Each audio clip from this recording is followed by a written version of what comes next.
कर दें तथा बेल आइकन को दबाना ना भूलें ताकि आगे आने वाले वीडियोज़ के नोटिफिकेशन आपको मिलते रहें।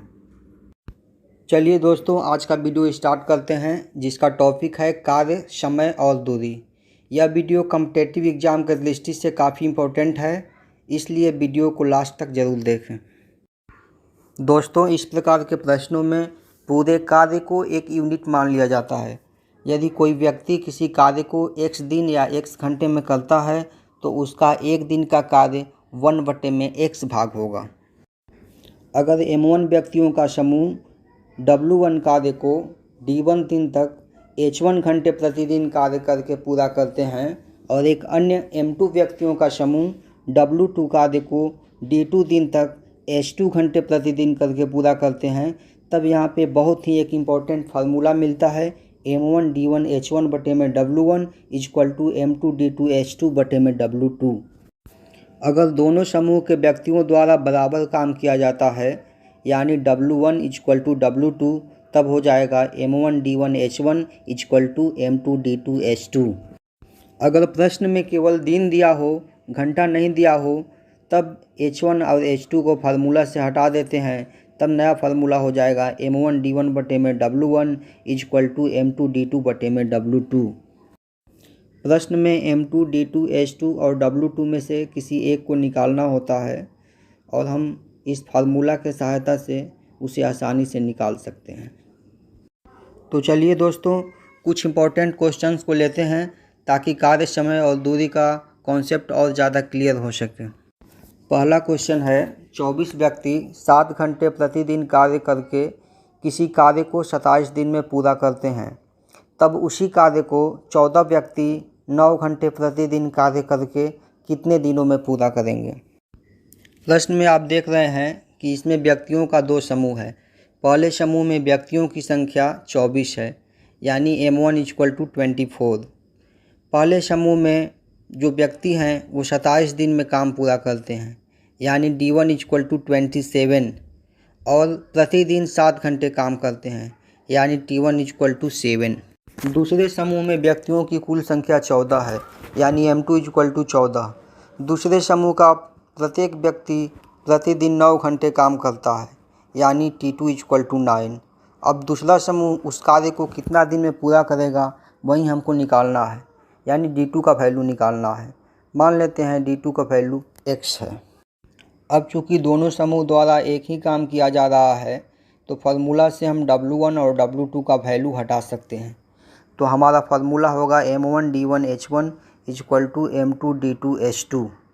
अब इसमें फार्मूला में हम M1 D1 H1 और M2 H2 का वैल्यू रख के D2 का वैल्यू हम आसानी से कैलकुलेट कर सकते हैं। वैल्यू रखने पे 24 गुणे 27 गुणे 7 इक्वल टू 14 गुणे 9 गुणे x। तो x इक्वल टू 24 गुणे 7 गुणे 27 बटे में 14 गुणे 9 इक्वल टू 36 दिन, यानी दूसरा समूह उस कार्य को 36 दिन में पूरा करेगा।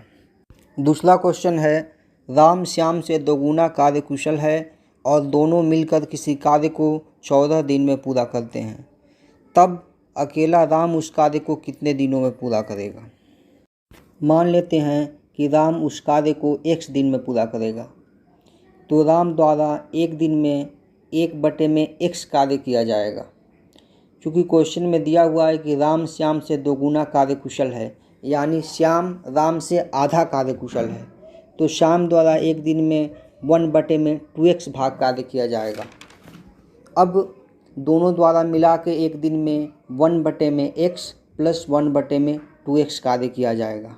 अब क्वेश्चन में दिया हुआ है कि दोनों मिलकर उस कार्य को 14 दिन में करते हैं, यानी दोनों मिलकर एक दिन में कार्य का 14वां भाग करते हैं, 1/14 करते हैं। तो 1/x plus 1/2x equal to 1/14। तो इसको हम कैलकुलेट करेंगे तो x का वैल्यू यहाँ से 21 दिन आएगा, यानी राम उस कार्य को 21 दिन में पूरा करेगा। नेक्स्ट क्वेश्चन है, A किसी काम को 12 दिनों में तथा B उसे 15 दिनों में पूरा करता है। A अकेले काम शुरू करता है, लेकिन 3 दिन बाद B भी काम में शामिल हो जाता है। बचे हुए काम को दोनों कितने दिनों में पूरा करेंगे। हमने आपको शुरू में ही बताया है कि इस प्रकार के प्रश्नों में कार्य को हम इकाई मान लेते हैं, यानी 1 मान लेते हैं। अब ए उस कार्य को 12 दिनों में पूरा करता है, यानी ए एक दिन में 1/12 काम करेगा। उसी तरह बी 15 दिनों में कार्य पूरा करता है, यानी बी एक दिनों में 1/15 कार्य पूरा करेगा। इस प्रकार के प्रश्नों में अगर 2 या 2 से अधिक व्यक्तियों की कार्य क्षमता अलग अलग हो तो उनके द्वारा एक दिन में कार्य का कितना भाग किया जाएगा, ये निकालना बहुत ही ज़रूरी होता है।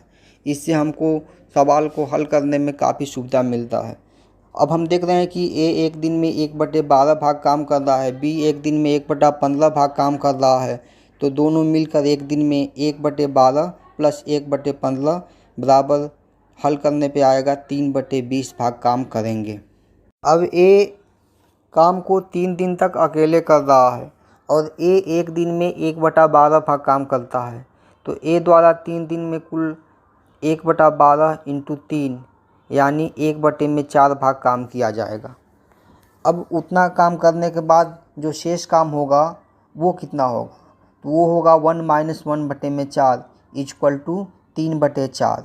अब 3/4 जो काम है उसको ए और बी दोनों मिल के पूरा करेंगे। अब हम जानते हैं कि ए और बी दोनों मिल के एक दिन में 3/20 भाग काम करते हैं, तो एक दिन में 3/20 भाग करते हैं और काम है 3/4, तो कुल कितना दिन लगेगा, तो कुल लगेगा 3/4 भागे 3/20।